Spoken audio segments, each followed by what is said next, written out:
دنیا کی تاریخ میں اللہ نے 1,24,000 نبی بھیجے۔ آج ہم سنیں گے اس عظیم سلسلے کی مکمل داستان۔ سب سے پہلے آئے حضرت آدم علیہ السلام، مٹی سے بنائے گئے۔ اللہ نے اپنی روح پھونکی، جنت میں رہے، پھر زمین پر اتارے گئے۔ تقریباً 1000 سال اس دنیا میں رہے۔ حضرت آدم علیہ السلام کی وفات کے کچھ عرصے بعد اللہ نے ان کے بیٹے کو نبوت دی، حضرت شیس علیہ السلام۔ ان پر 50 صحیفے نازل ہوئے۔ یہ پہلی آسمانی کتابیں تھیں۔ 800 سال سے زائد عمر پائی۔ حضرت شیس علیہ السلام کے بعد آئے حضرت ادریس علیہ السلام۔ لکھنے کا فن، ستاروں کا علم، یہ سب انہی کی دین ہے انسانیت کو۔ اللہ نے انہیں زندہ آسمان پر اٹھا لیا۔ وَرَفَعْنَاهُ مَقَانًا عَلِيًّا۔ صدیاں گزریں، زمین پر گناہ بڑھتے گئے، بت پرستی پھیل گئی۔ اللہ نے بھیجے حضرت نوح علیہ السلام۔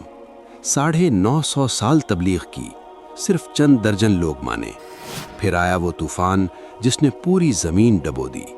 ایک کشتی، ایک نجات۔ دوسرے آدم کہلائے، کیونکہ آج ہر انسان انہی کی نسل سے ہے۔ حضرت نوح علیہ السلام کی وفات کے سینکڑوں سال بعد آئے حضرت ہود علیہ السلام، قوم عاد کی طرف، جو سب سے طاقتور قوم تھی۔ انہوں نے انکار کیا۔ اللہ نے ایسی آندھی بھیجی جو 7 راتیں اور 8 دن چلی۔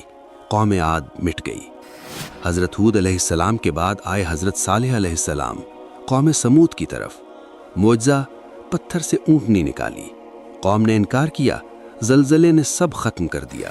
پھر آئے وہ نبی جن کا انتظار پوری کائنات کو تھا، حضرت ابراہیم علیہ السلام، خلیل اللہ، اللہ کے دوست۔ آگ میں پھینکے گئے، آگ گلزار بن گئی۔ خانہ کعبہ تعمیر کیا، 175 سال اس دنیا میں رہے۔ حضرت ابراہیم علیہ السلام کے بعد 2 عظیم سلسلے شروع ہوئے۔ ایک طرف حضرت اسماعیل علیہ السلام، عربوں کے جد امجد، جن کی نسل سے آنا تھا آخری نبی صلی اللہ علیہ وسلم کو۔ دوسری طرف حضرت اسحاق علیہ السلام، جن سے شروع ہوا بنی اسرائیل کا سلسلہ۔ حضرت اسحاق علیہ السلام کے بعد آئے حضرت یعقوب علیہ السلام، جنہیں اسرائیل کہا گیا۔ 147 سال عمر پائی۔ حضرت یعقوب علیہ السلام کی وفات کے بعد دنیا نے دیکھی سب سے حسین کہانی، احسن القصص، حضرت یوسف علیہ السلام۔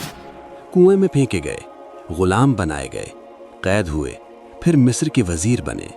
110 سال عمر پائی۔ حضرت یوسف علیہ السلام کے سینکڑوں سال بعد بنی اسرائیل مصر میں غلام تھے۔ فرعون ان پر ظلم کرتا تھا۔ اللہ نے بھیجے حضرت موسیٰ علیہ السلام، کلیم اللہ، جنہوں نے اللہ سے براہ راست کلام کیا۔ ان پر تورات نازل ہوئی۔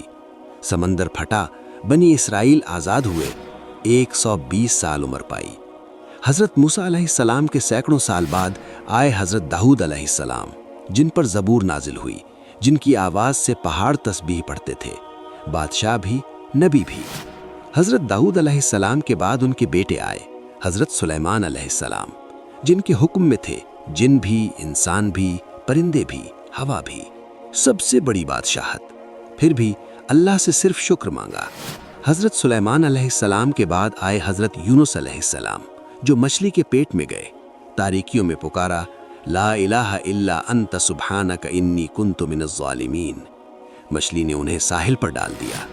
پھر آئے حضرت زکریا علیہ السلام، بڑھاپے میں اولاد مانگی، اللہ نے دی۔ ان کے بیٹے حضرت یحییٰ علیہ السلام، جنہوں نے حق بات کہی اور راہ حق میں شہادت پائی۔